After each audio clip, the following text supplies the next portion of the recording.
Have you ever been reading and then you talk to somebody later and they go, "Hey, what did you read?" And you go, "I don't remember."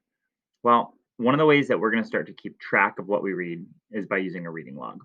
And we're not going to go through the reading log by saying all of the pages we read and using lots and lots of sentences to tell what we read.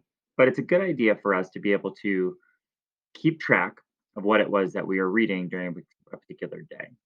And so I'm going to show you how that's going to work for us as we use our reading log. Our reading log.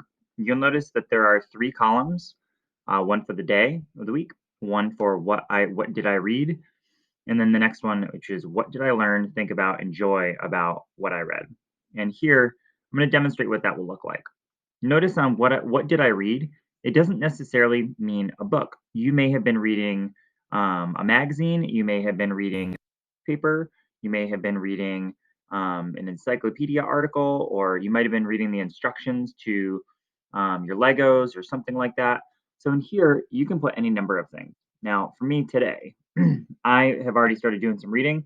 One of the things that I read was my sports app. I read something called The Athletic. And I read, what did I learn in here? So I learned the Mariners could have traded for someone else who is really good right now. If I read something else, I could add more if I wanted to. Really, I'm just trying to go through and add a little bit of information about what it was that I read, something that stood out to me.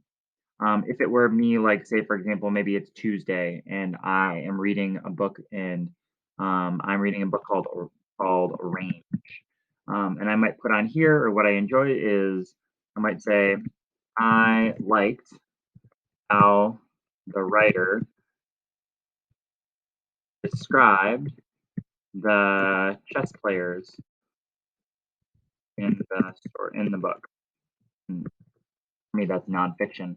And it won't necessarily make sense to somebody else necessarily, but it's enough information to know that there is something that stood out to you.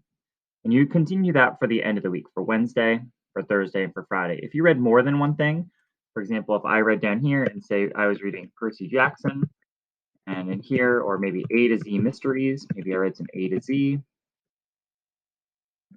I might put something else down here as well. Percy Jackson, I liked how Percy defeated Medusa. Or I might put something in here. Um, I am wondering how the kids will find the bald bandit. Again, very short. It just tells that there's something that you're thinking about while you're reading. Because while we read, we're not just looking at words. We are trying to figure out and have some understanding of what it is we're reading. On Friday, you'll get a chance to turn that in.